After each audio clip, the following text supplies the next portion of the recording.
There's a moment that rarely makes it into the photographs. It happens late at night, when the city has gone quiet, and the future feels strangely loud. It is the sound of a radiator that won't turn on, the soft click of metal trying and failing to get warm, a baby finally asleep, and a woman standing still in the dark, counting the seconds between breaths, wondering how a life that once felt full of promise became this narrow. Nothing is technically broken. The roof is still there. The lights still work. Morning will come. And yet, something essential has slipped out of reach. The idea comes. At 28, she is not famous, not admired, not feared or envied. She is simply tired in a way sleep does not fix. Bills wait on the table, the kind you don't open right away, not because you don't know what they say, but because opening them would make things real. Outside, the world seems to be moving forward without her. People her age are building careers, buying homes, collecting reasons to feel certain about who they are. She is still trying to understand how she arrived here. If you have ever stared at the ceiling at an hour, you weren't supposed to be awake. If you have ever felt time moving faster than your ability to catch up, you might recognize this moment. Not panic, not despair, just the quiet fear that maybe you missed something important while you were trying your best. This story does not begin with success. It does not begin with magic. It begins with a question that has no easy answer. What do you do when your life doesn't look wrong, but doesn't feel right either? Stay here, not because this is a story about triumph, but because before the world knew her name, there was a winter where simply continuing required more courage than anyone ever saw. And somewhere inside that winter, something was forming, even though no one would have recognized it yet.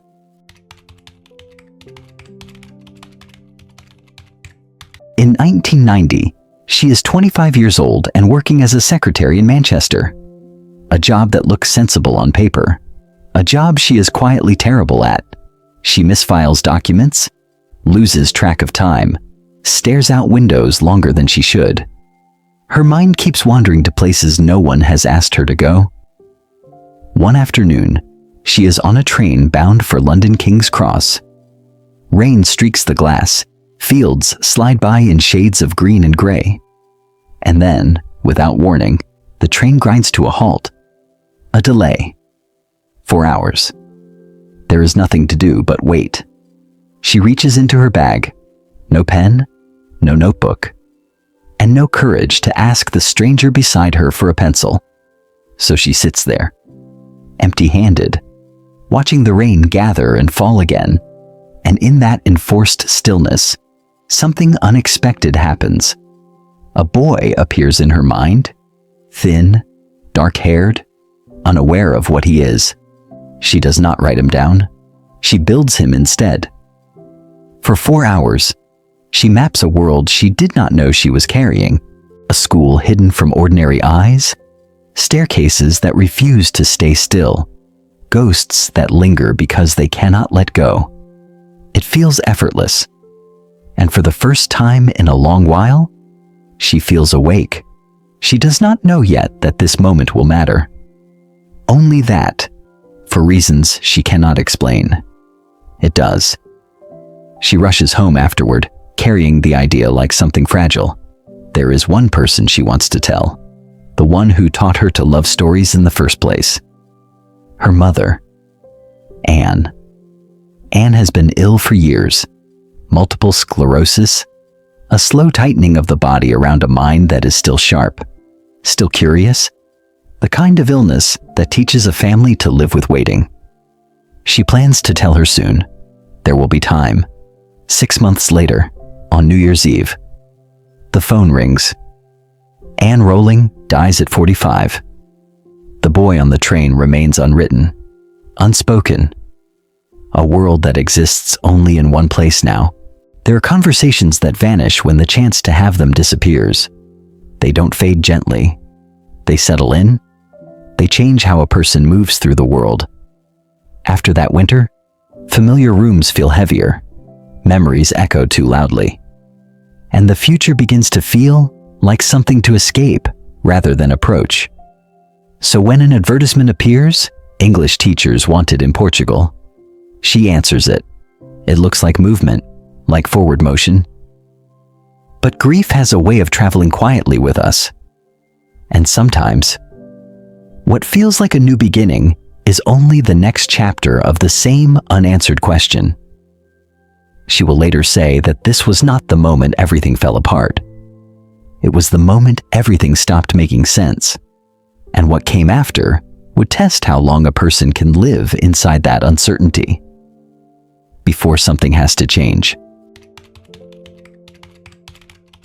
Portugal was supposed to feel different. There was more light, warmer air, a language that bent softly in the mouth. It was meant to be a place where the past loosened its grip. Instead, time followed her there. The marriage was brief and unstable. Two people trying to outrun things neither of them had named. Arguments arrived faster than understanding. Promises thinned under pressure. When it ended, it did not end cleanly. In 1993, she is on a plane heading back to Britain. Her life reduced to what can be carried. A suitcase filled with clothes that no longer belong to a future she recognizes. A stack of loose pages, creases, coffee stains, handwritten corrections bleeding into the margins. And in her arms, a 3-month-old daughter named Jessica, sleeping with the untroubled certainty of someone who does not yet know how fragile the world can be. She has no job waiting, no permanent address, only the vague relief of movement and the quiet dread of arrival. Edinburgh greets her with cold stone and narrow streets. She comes to be near her sister, but proximity does not guarantee rescue. Her sister has momentum, plans, a direction. Jo has a pram and the sense that she has stepped out of the rhythm everyone else seems to hear. The flat she moves into is small and damp. The heating works when it feels like it. The mice do not wait for permission. Winter settles in, not just outside, but inside the long pauses between thoughts. People often confuse sadness with what happens next. Sadness still has color. It still responds to comfort. It moves. This is something else. Days begin to blur at the edges. Food tastes muted. Music loses its weight. The future becomes impossible to picture. Not frightening, just blank. It is the absence of color, the absence of anticipation. Later, readers would meet creatures that drift through dark corridors, draining joy from the air. But at the time, there are no monsters. Only mornings where getting out of bed feels like an act of negotiation. Money becomes arithmetic. £70 a week, rent, food, bus fare. Every decision is subtraction. She walks instead of riding, pushes the pram through slush, the wheels cutting thin lines into the street. Her shoes wear down faster than her options. And everywhere, there is the sense of being watched, not closely, but enough. The quiet judgment that follows a single mother on benefits. The look that says, this is not how it was supposed to go. There are moments, standing on a bridge, the water moving steadily below, when the silence seems almost inviting. She would later say this was not the moment she chose to live, it was the moment she chose not to disappear. When stopping feels easier than continuing, then Jessica breathes. A small sound, rhythmic, unaware. It anchors her, not with hope, with responsibility. She does not think about success or legacy or proving anything to anyone. She thinks only about staying, about making it through the day without disappearing from it. That is when the pages come back out, not as ambition, as evidence. If she can still write, she can still exist. At some point, she will never be able to name exactly when. It becomes clear that the thing she feared most has already happened. Her life has gone off schedule, and she is still here, That realization does not bring relief. It brings something quieter. Permission to stop pretending she is fine. Permission to stop waiting for the right time to return her to herself. And slowly, without ceremony, the direction of her days begins to shift. Most people don't hit rock bottom all at once. The flat is too cold to write in. Not dramatically cold, just enough to make concentration impossible. So, she leaves. Each morning, she bundles Jessica into the pram and walks toward warmth. A cafe. Nothing special. She does not go there to be inspired. She goes there because heat costs less than loneliness. 1 cup of coffee buys her 2 hours of being around other human beings. She orders a single espresso, lets it cool, sips slowly. Time becomes something she borrows. Jessica sleeps beside her, unaware of the quiet negotiations taking place over her future. When the baby wakes, the writing stops. When she sleeps, the pages come out again. There is nothing romantic about it. She writes in fragments, paragraphs broken by hunger, sentences interrupted by crying. The work advances in inches. Later, people will imagine this period as gentle. A young writer dreaming by a window. The truth is less forgiving. She is not writing to be published. She is writing to stay upright. What emerges on the page is not escapism. It is compression. Grief condenses into scenes. Fear finds structure. Loss is given rules and boundaries. A boy who survives. A world where the dead still matter. Creatures that feed on despair. And spells that require memory to defeat them. She does not yet understand what she is building. Only that writing turns the days from something she endures into something she participates in. At some point, a thought settles in, not as encouragement, but as fact.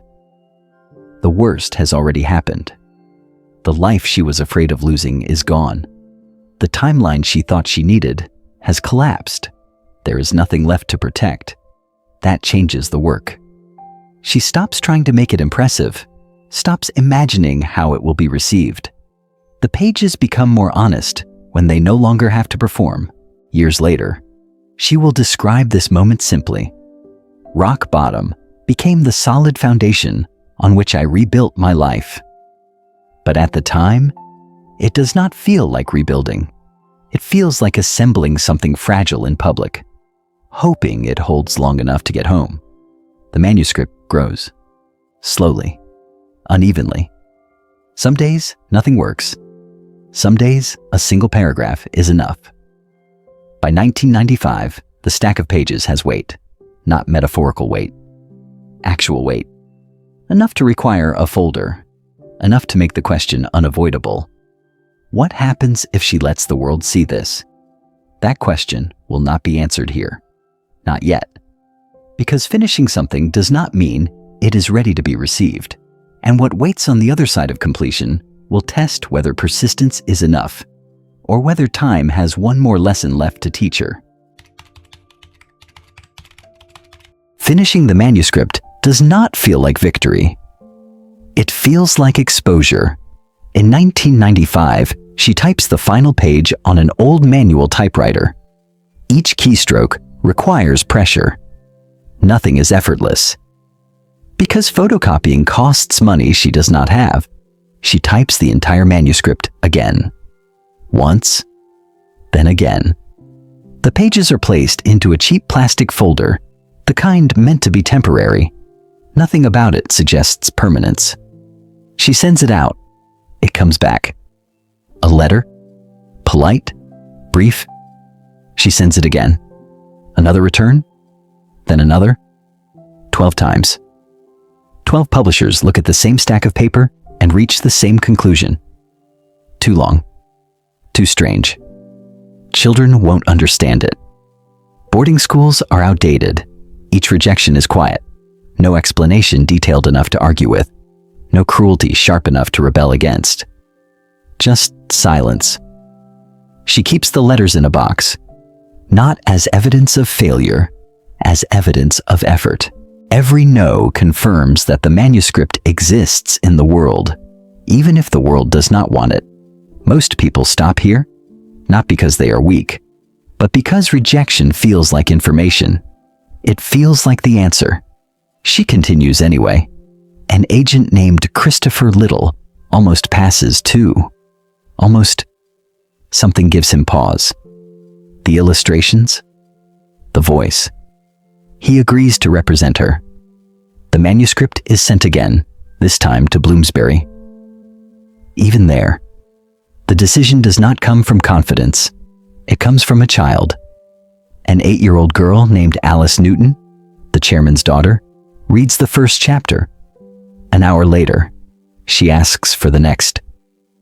That is the only data point that matters. Bloomsbury agrees to publish the book. The advance is $1,500, not enough to change her life, enough to acknowledge it. Before she leaves, the editor offers advice that feels practical at the time. You'll never make money from children's books. Keep your day job. She does, quietly, teaching, writing, waiting. No headlines follow, no crowds. The first print run is 500 copies. 300 go to libraries. On a rainy afternoon in June 1997, she walks into a bookstore. Her name is on the spine. No one notices? That is the moment. Not the fame, not the future, the proof. If you are seeing yourself in this, not in the success, but in the waiting, just exhale. You do not have to carry the weight of being unseen into the next minute of this story. Some work only becomes real when no one is watching. The numbers arrive later. Hundreds of millions of copies. Translations, films, a universe that expands beyond its creator. But numbers are not where meaning lives. The legacy is quieter. It lives in the permission she gave others to name their darkness without being consumed by it. The Dementors were never villains meant to be defeated by strength. They were named so they could be understood, so they could be faced, so that children and adults would know that emptiness has a shape, and that remembering joy is an act of resistance.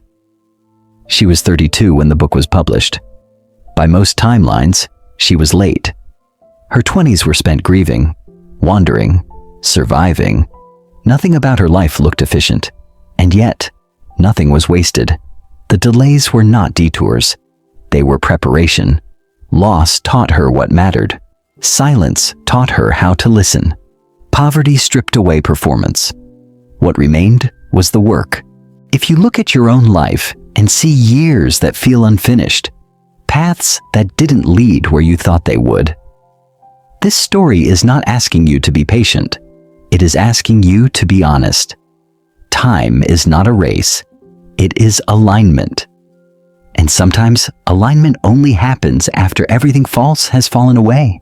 If you are in your own winter now, waiting on a platform that feels abandoned, remember the woman who sat in a cafe with a sleeping child and pages no one wanted.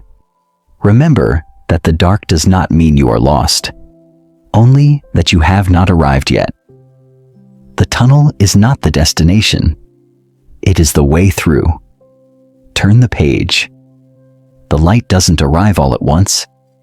Sometimes it waits until you're ready to see it. The light always returns, because it's never too late to shine.